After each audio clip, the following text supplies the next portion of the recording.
বইমেলা। বিখ্যাত একজন মানুষ ছিলেন, বলতো পড়ো, লড়ো আর গড়ো। সেই পড়া, লড়া আর গড়া আজকে কমে যাচ্ছে। এটা সারা বিশ্বজুড়েই আমাদের গ্লোবাল সংকট।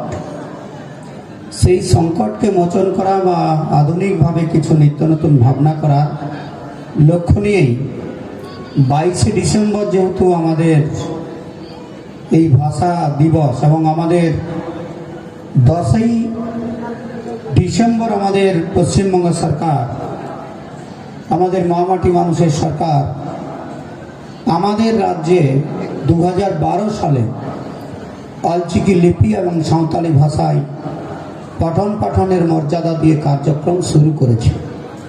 অর্জুনদা ঠিকই বলছিল, আমরা চেষ্টা করছি দাদা, আমরা শুরু করেছি, সব সমস্যার সমাধান করতে পারিনি, কিন্তু ঝাড়খণ্ড, উড়িষ্যা, বিহার, আসাম কোথাও কিছু হয়নি।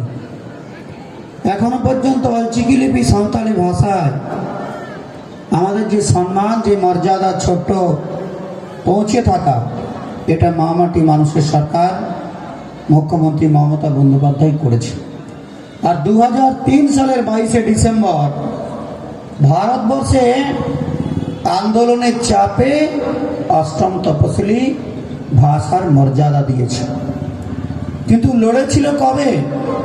1765 খ্রিস্টাব্দে ইস্ট ইন্ডিয়া কোম্পানি এসেছিল। 1767-তে রঘুনাথ মাহাতো, 1771-এ তিলকা বাবা, 1774-এ বিরসা বাবা, 1778-এ মেদিনীপুরের রানী শিরোমণি, 1832-এ চাইমাসার কোলরা, 1855-এ সিধু কানুর নেতৃত্বে সাঁওতালরা। আমরাই লড়েছি। এই ছোট নাগপুর, শিখ শিখর নাগপুর, আধা আধি খড়গপুর, এই ছোট নাগপুর, মানভূম, সিংভূম, ধলভূম, বরাভূম, গঞ্জভূম, যাদের ছবি আপনারা এই বইমেলায় দিয়েছেন। আর এই রঘুনাথ মুর্মু, যিনি 1980 সালে এই সময় কার্যক্রমটা আমাদের ব্যাপকভাবে 60-70-এর দশক থেকে 80 সালে, আর 1925 সালে জন্মেছিলেন, এই স্বরলিপিটা তৈরি করে দিয়ে গেছিলেন, যেটা আমরা আজকে করতে চাইছি। সরকারের উদ্যোগ, প্রচেষ্টা থাকবে। আমি বেশি বলবো না আপনাদের কাছে। এই পড়ো, লড়ো আর গড়ো ভারতবর্ষে আবার দরকার আছে। শুধু সাঁওতালি ভাষা নয়, শুধু কুড়মালি ভাষা নয়, বাংলা ভাষা নয়, হিন্দি এবং ইংরেজিও আমাদের শিখতে হবে, যার ভাষার ঔপনিবেশিক শাসন এবং শোষণ আজও চলছে। সারা বিশ্বে আজকে ঔপনিবেশিক শাসন। এই ঔপনিবেশিক শাসন থেকে রক্ষা করার জন্য লড়াই করেছিলেন সিধু কানু, তিলকা বাবা, চাঁদ ভৈরবরা লড়াই করেছিলেন। আজ কেন আমরা পড়বো, লড়বো, গড়বো না?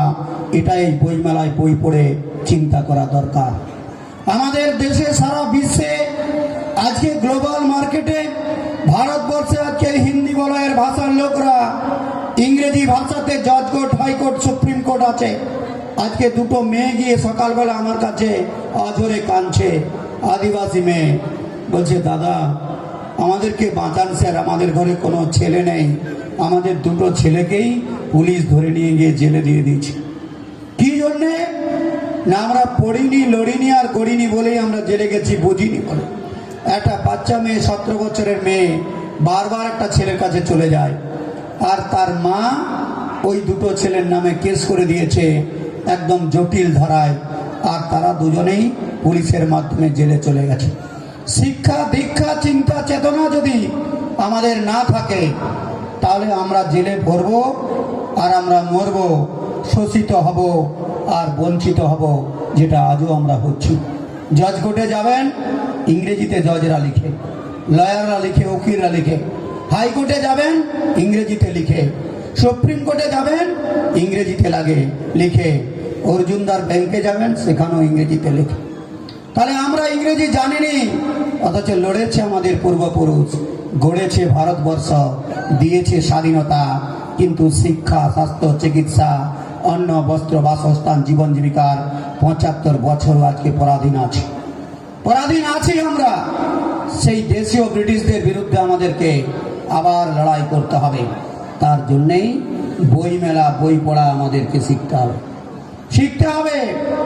আজকে সুপ্রিম কোর্টের জজ ব্যারিস্টাররা পার্লামেন্টে যদি কোনো পড়ালেখা না জানা লোক জানে, তাহলে কি আইন বিল তৈরি করছে কিছুই বুঝবে না।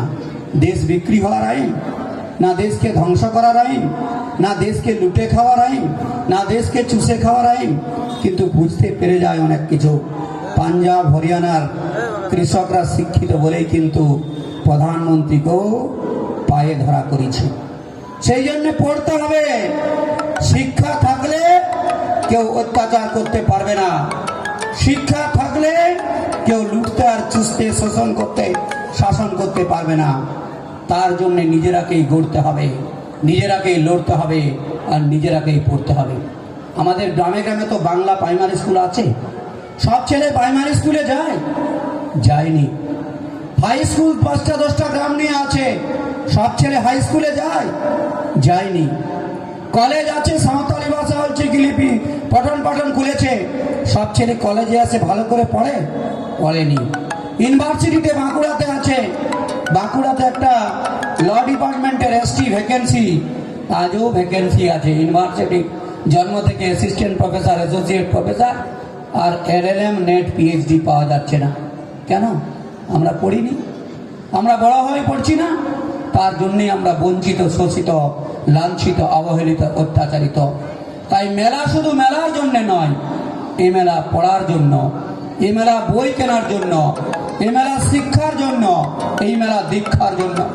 ভারতবর্ষ, বাংলায় নয়, ভারতবর্ষে প্রথম আদিবাসী সাঁওতালি বই মেলা গোয়ালতোড়ে শুরু হয়েছে। এখনো পর্যন্ত ঝাড়খণ্ড, উড়িষ্যা, বিহার কোথাও প্রথম শুরু হয়নি সাঁওতালি বই মেলা। এটা এইখানে হয়েছে গোয়ালতোড়ে। আমি এখনই বলছিলাম আমাদের কাশিকে যে গ্রামে গ্রামে ঘুরো, গ্রামে গ্রামে ল্যাম্প আছে আদিবাসীদের জন্য। ল্যাম্পে কি হয়েছে? সব আজ বন্ধ হচ্ছে, কাল বন্ধ হচ্ছে, আমাদের উন্নতির কাজে লাগছে না। দিলেও কিন্তু আপনি নিতে পারবেন না। স্কুল খুলেছে নয়া বছরতে, সব সাঁওতাল ছেলেরাই পড়ে। আমি অর্জুন দাদাকে বলেছিলাম যে স্কুলটাকে পুরো অলচিকি লিপি সাঁওতালি ভাষায় কনভার্ট করো। বলেছিলাম আরো অনেকদেরকে, করতে পেরেছে, পারেনি। প্রাইমারি স্কুল, যে স্কুলগুলো আমরা পড়েছি ছোটবেলা, কোনো কেন্দ্র বা রাজ্য সরকার বানায়নি। আমাদের 14 পুরুষ বাবা ঠাকুর দাদা তারা বানিয়েছিল বাংলা মিডিয়ামের স্কুলগুলো। মাটির দেওয়াল, খড়ের ছাউনি স্কুল, সেই স্কুলে পড়ে দাদা আজকে অ্যাকাউন্টেন্ট হয়েছে, সেই স্কুলে পড়ে ডাক্তার হয়েছে। সেই স্কুলগুলো সরকার প্রথমে বাড়ায়নি, পরে কেন্দ্র রাজ্য সরকার টেক ওভার করেছে, বেতন দিয়েছে, টিচার দিয়েছে।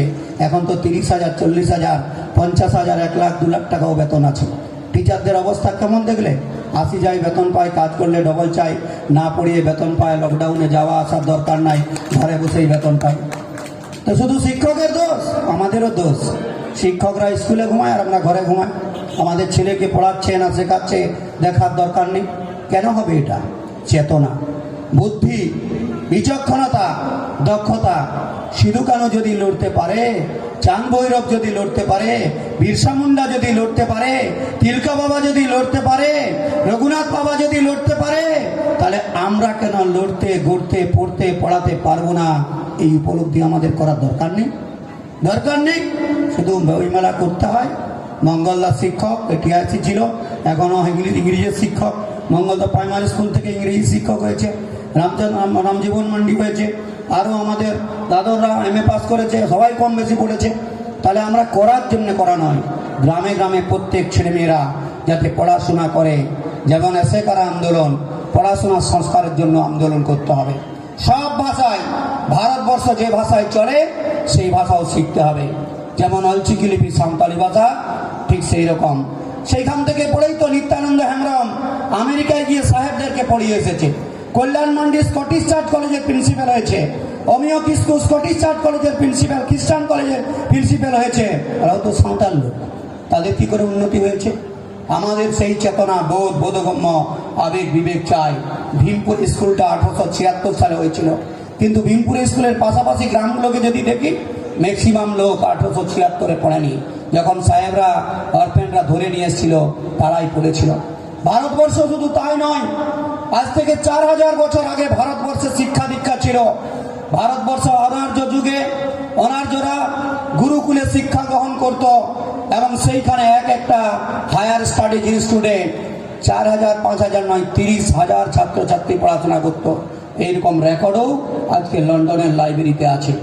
এই রেকর্ড আছে, তখন বই পড়েনি, কিন্তু নিচু ক্লাসের ছেলেকে উপর ক্লাসের ছেলে পড়াতো, তার ক্লাসে তার উপরের ছেলেরা পড়াতো, তার উপরে শুনে বুঝে পড়াশোনা করতো, শুনে শুনে শিক্ষা দীক্ষা ছিল। তখনও শতদ্রু নদী এবং কাবেরী নদীর পর হায়ার স্টাডি টেকনোলজি দিয়ে ড্যাম বানিয়েছিল। আজকের সায়েন্স এবং টেকনোলজি কিন্তু সেই কাজ করতে পারে। আমেরিকায় আগে পড়াশোনা হতো না, শুধুমাত্র বাইবেল পড়তো। তারা আমাদের দেশের পিওবডি সাঁওতালি মেডিসিন শিক্ষা নিয়ে গেছে, আমাদের দেশের ট্রেডিশনাল নলেজকে নিয়ে গেছে, শিক্ষা দীক্ষাকে। তারাই মেডিসিন করে আবার নতুন সায়েন্স করে আমাদের দেশে পাঠিয়ে দিচ্ছে। আমরা সেইগুলো পড়াশোনা করে বলছি তারাই উন্নত দেশ, কিন্তু আমরা আগে উন্নত ছিলাম। আমাদের দেশের ব্রেনকে ডেড করে নিয়ে যাচ্ছে। তাই তো গুগলের হেড লোকটা খড়গপুর IITর ছাত্র হয়ে গেছে। তাই আমাদেরকে আমি মনে করি, যেমন পড়াশোনা বই মেলা দরকার, মানুষকে চিন্তা চেতনা দেওয়া দরকার, সেই রকম সংস্কার রেগুলেশনে সবার দায়িত্ব আছে। একটা লেবার থেকে, একটা খেটে খাওয়া কৃষক থেকে, top of the supreme court, high court, পার্লামেন্টের জজ, ব্যারিস্টার, সবারই দেশ, জাতি, রাষ্ট্র, সমাজকে উন্নত করার দরকার আছে। কিন্তু দেশের 75 বছর আজও আমরা জানিনি অনেক কিছু, তাই তো আমরা বঞ্চিত, লাঞ্ছিত, অবহেলিত। অন্য সময় অনেক কথা বলবো। আমি আপনাদের কাছে অনুরোধ করতে চাই, আবেদন করতে চাই, বই পড়লে শিক্ষা শুধু হয়, চেতনা শুধু হয় তা নয়। বই পড়লে নিজের মধ্যে একটা নিষ্ঠা, একটা তেজ তৈরি হয়, একটা ত্যাগ তৈরি হয়, একটা অনুরাগ তৈরি হয়, একটা প্রতিবাদ তৈরি হয়, একটা বোধ তৈরি হয়, একটা বোধগম্য তৈরি হয়, একটা সামাজিকতা তৈরি হয়, একটা মানবিকতা তৈরি হয়, একটা দেশ হইতেছি, সমাজ হইতেছি, মানবিক হইতেছি, প্রাণের হৃদয় তৈরি হয়। এটাই শিক্ষার দীক্ষা। তাই বই পড়া শুধু অনুষ্ঠানের জন্য অনুষ্ঠান নয়, শুধু মেলার জন্য মেলা নয়। এই মেলায় কৃষ্টিশীল, সৃষ্টিশীল, হিতৈষী, চেতনাশীল একটা উদ্দীপনা তৈরি হোক। আমি সবাইকে বলবো, আমাদের অতিথিবর্গ, আপনারা যারা ধৈর্য ধরে শুনছেন, এসেছেন, সবাইকে একটু মন এবং হৃদয়কে বড় করতে হবে। দেশের এবং দশের জন্য মন এবং মানসিকতাকে বড় করতে হবে। সে আমি প্রিন্সিপাল হই, সে আমি অধ্যাপিকা হই, সে আমি রাজনীতিবিদ হই, সে আমি পুলিশ হই, সে আমি ডাক্তার হই, মাস্টার হই, প্রফেসর হই, কৃষক হই, শ্রমিক হই, সবাইকে আমাদের মানসিকতা, হৃদয়কে একটু বড় মানের করতে হবে। বড় কাজে নিজেদেরকে আত্মনিয়োগ করতে হবে। সমাজের জন্য, দেশের দশের জন্য কাজকর্ম করতে হবে। এক এক যুগে এক এক রকম শিক্ষা। অনার্য যুগে প্রাচীনকালের শিক্ষা, বৈদিক যুগে সংস্কৃতের শিক্ষা, আর্য অনার্যদের শিক্ষা, তারপরে এক যুগের শিক্ষা, তারপরে ব্রিটিশ যুগের শিক্ষা। আমাদের দেশে mixed country, India is the mixed country, mixed কমিউনিটির কান্ট্রি তৈরি হয়েছে। তাই ভারতবর্ষে সর্বজাতি, সর্বভাষার মানুষকে বাঁচতে গেলে সব যেমন নিজস্ব ভাষা, সঙ্গে সঙ্গে হিন্দি, ইংলিশ, আরও অন্যান্য ভাষায় নিজেদেরকে তাগত তৈরি করে শিক্ষা দীক্ষা অর্জন করে উন্নত সমাজ গড়ার সংগ্রামে নিজেদেরকে এগিয়ে যেতে হবে।